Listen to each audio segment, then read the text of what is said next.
Xin chào quý vị và các bạn thân mến của kênh. Hôm nay mình xin gửi đến quý vị và các bạn một câu chuyện ma vô cùng rùng rợn và kinh dị với tựa đề Cuộc hôn nhân địa ngục. Xin mời quý vị và các bạn cùng lắng nghe. Đêm hôm ấy, trời mưa như trút nước, những cơn gió rít mạnh qua khe cửa, mang theo hơi lạnh buốt, tạo ra âm thanh rợn người giữa màn đêm. Trong căn nhà nhỏ, tiếng cãi vã giữa anh trai và chị dâu vang lên dữ dội, phá tan sự yên tĩnh vốn có. Tôi nằm trên giường, trằn trọc mãi không sao ngủ được. Nhìn lên đồng hồ, kim giờ đã chỉ đúng 11 giờ đêm. Giọng chị dâu nghẹn lại trong từng câu nói, còn anh tôi quát tháo đầy tức giận. Tiếng đồ đạc rơi vỡ loảng xoảng càng khiến tôi lo lắng hơn. Anh vẫn chưa chấm dứt với cô ta sao? Giọng chị dâu run rẩy, xen lẫn đau đớn. Anh tôi cười khẩy, giọng đầy khinh miệt. Cô có quyền gì mà quản tôi? Nhìn lại mình đi, quê mùa, xấu xí, suốt ngày chỉ biết quanh quẩn trong bếp. Tôi còn thấy chán huống chi người khác. Vừa nói, anh ta vừa túm lấy cổ áo chị, kéo chị đến trước tấm gương lớn trong phòng. Bàn tay thô bạo chỉ vào hình ảnh phản chiếu, bắt chị phải nhìn thật rõ bản thân mình. Chị dâu tôi không cãi lại, chỉ im lặng ôm bụng bầu đã hơn 5 tháng, nước mắt lặng lẽ chảy dài trên gương mặt hốc hác. Đôi môi tái nhợt cắn chặt đến bật máu. Sau cùng, chị đứng dậy, lặng lẽ bước đến giường ngồi xuống, không còn sức để tranh luận nữa.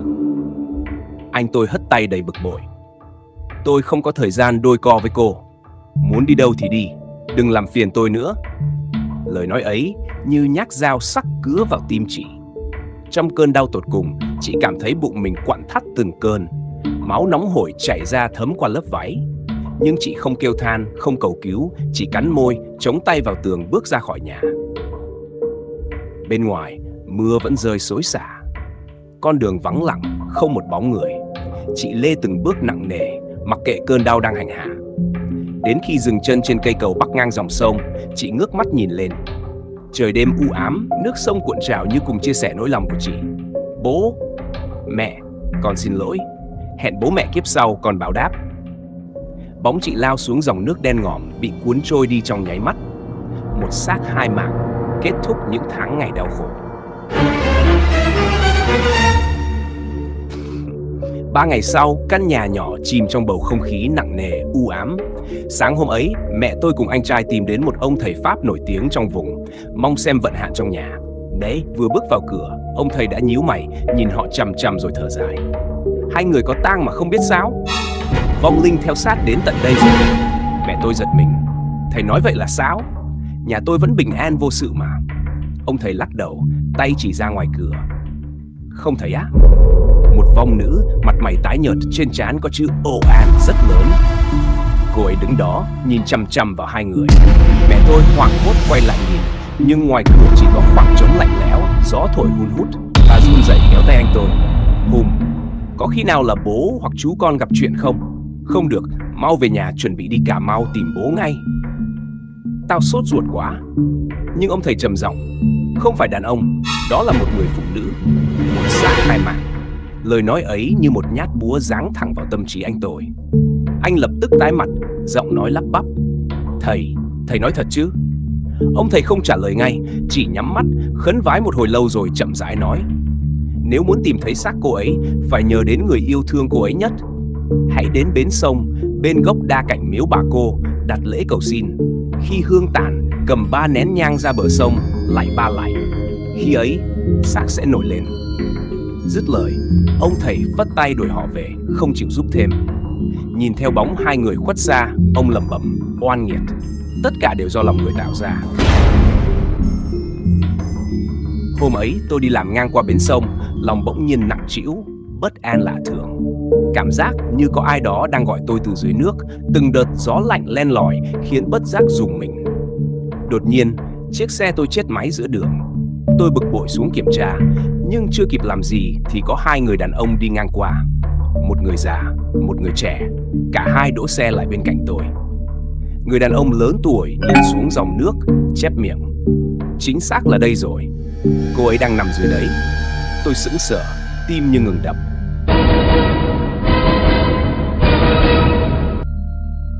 Sáng hôm sau, cả nhà tôi kéo nhau ra bến sông. Trời vừa hửng sáng, nhưng không khí vẫn lạnh lẽo đến rợn người. Sương mù giăng kín mặt nước, từng cơn gió lùa qua làm sóng vỗ mạnh vào bờ. Mẹ tôi run run châm 3 nén nhang hướng về phía gốc đa cạnh miếu bà cô mà khấn vái. Đợi đến khi hương cháy gần hết, bà cầm lấy chúng tiến ra sát mép nước, rồi run rẩy quỳ xuống lạy ba lại theo lời ông thầy đã dặn. Không gian im lặng đến nghẹt thở. Tôi và anh trai đứng phía sau, tim đập mạnh từng nhịp.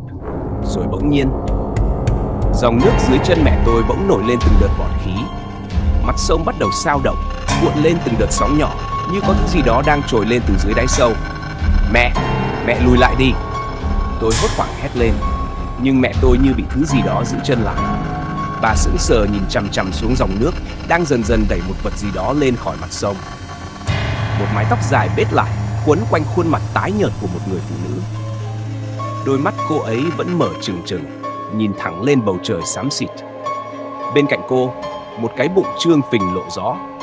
Đó chính là chị Huệ. Mẹ tôi khuỵu xuống, hai tay ôm chặt lấy ngực, toàn thân run rẩy. Anh tôi lảo đảo lùi lại, mặt cắt không còn giọt máu. Tiếng người dân xung quanh la hét thất thành. Một nhóm đàn ông lập tức lao xuống kéo thi thể chị Huệ lên bờ. Khi xác được đặt lên bãi cát, mẹ tôi bật khóc, gào lên đau đớn. Chị Huệ đã chết, nhưng vẻ mặt vẫn còn nguyên nỗi uất hận. Đôi mắt trừng lớn, như muốn ghi nhớ kẻ đã đẩy mình vào con đường này. Anh tôi lắp bắp, không thể nào. Nhưng điều kinh hoàng vẫn chưa kết thúc. Khi một người dân tò mò cúi xuống chạm vào cơ thể chị Huệ, bất chợt, bắp, cánh tay chị bất ngờ cử động. Tất cả hoảng loạn thét lên. Mọi người bỏ chạy toán loạn, chỉ còn mẹ tôi quỳ sụp tại chỗ, mặt trắng bệch. Chị Huệ vẫn nằm đó, nhưng bàn tay lại chậm chậm siết lại, như thể vẫn chưa thể buông bỏ cõi trần. Cơ thể chị được đưa về nhà lo hậu sự. Mẹ tôi ngày đêm khóc lóc, hối hận vì đã không bảo vệ được con dâu. Còn anh trai tôi, kẻ từng chà đạp lên chị, từ đó trở đi chẳng thể nào yên ổn. Từ ngày chị Huệ mất, căn nhà của chúng tôi bỗng trở nên lạnh lẽo đến đáng sợ. Ban ngày thì không sao, nhưng cứ đến đêm, những âm thanh kỳ lạ lại vang lên khắp nơi. Có hôm, tôi đang ngủ thì nghe tiếng động lạ ngoài sân. Mở mắt nhìn ra cửa sổ, tôi thấy một bóng dáng phụ nữ đứng lặng lẽ trước cổng. Ánh đèn đường hắt vào, soi rõ khuôn mặt trắng bệch, mái tóc dài che khuất nửa gương mặt. Tôi vội dụi mắt, nhưng khi nhìn lại, bóng người ấy đã biến mất. Anh tôi thì càng ngày càng trở nên tiều tụy. Đêm nào anh cũng giật mình tỉnh giấc, mồ hôi vã ra như tắm. Có lần, tôi nghe anh hét lên thất thanh giữa đêm, chạy vội ra xem thì thấy anh ngồi co rúm ở góc phòng, run rẩy chỉ tay vào khoảng không. Cô ta đứng đó. Nhưng tôi nhìn mãi chẳng thấy gì ngoài một căn phòng tối om. Chuyện quái lạ cứ tiếp diễn. Có lần mẹ tôi mang quần áo của chị Huệ đi đốt, nhưng dù lửa cháy lớn đến đâu, đống vải ấy vẫn không chịu bắt lửa. Đến khi mẹ quay đi, chúng lại tự động cháy rực lên trong thoáng chốc. Mẹ tôi hoảng sợ, vội đến tìm ông thầy hôm trước để nhờ giúp đỡ. Nhưng khi vừa bước vào, ông đã lắc đầu. Đã muộn rồi. Hận thù quá sâu, không dễ gì hóa giải. Mẹ tôi van xin thầy cứu lấy con trai tôi. Nó đã sai, nhưng vẫn còn sống, xin cho nó một con đường. Ông thầy trầm ngâm một lúc lâu, rồi lấy ra một mảnh vải trắng, trải lên bàn. Ông niệm chú, rồi bảo, nếu cô ấy đồng ý buông bỏ, hãy đặt tay lên đây. Tôi sẽ giúp giam cô ấy lại. Nhưng phải nhớ, tuyệt đối không được tìm tôi thêm lần nào nữa. Mẹ tôi run rẩy đặt tay lên mảnh vải. Trong khoảnh khắc đó, tôi cảm thấy không khí xung quanh như bị rút cạn. Một cơn gió lạnh thổi qua, khiến sống lưng tôi ớn lạnh. Ông thầy cầm lấy mảnh vải, đặt vào một cái hũ, rồi niệm thêm một bài chú. Khi ông vừa dán miếng vải đỏ bịt miệng hũ lại, không gian trở nên nhẹ nhõm hơn hẳn. Xong rồi, từ nay hãy sống cho đàng hoàng. Đừng để nghiệp chướng ghép chướng lại tiếp tục kéo dài. 3 năm sau, mẹ tôi lâm bệnh nặng. Cơ thể bà ngày càng suy yếu, những vết loét lở dần xuất hiện khắp người. Bác sĩ chẳng tìm ra nguyên nhân, chỉ có bà là hiểu rõ. Đó chính là quả báo. Bà mất trong cơn đau đớn, còn anh tôi thì sống lay lắt, không lúc nào yên ổn. Căn nhà khang trang của gia đình tôi ban ngày thì bình thường, nhưng khi màn đêm buông xuống, nó trở nên lạnh lẽo đến đáng sợ. Người trong làng đồn rằng, đôi khi đi ngang qua, họ vẫn thấy chị Huệ bế con đứng ngoài cổng, nhìn vào trong với ánh mắt đầy u buồn. Tôi vẫn thường hay mơ thấy chị Huệ đứng trước cửa phòng, bàn tay gầy guộc bế đứa bé, nhìn tôi không nói. Đêm nay cũng vậy. Tôi choàng tỉnh, mồ hôi lạnh thấm ướt cả áo. Bên ngoài cửa sổ, gió rít lên từng cơn, lay động những tán cây khẳng khiu in bóng lên tường. Tôi cố trấn tĩnh nhưng trái tim vẫn đập liên hồi.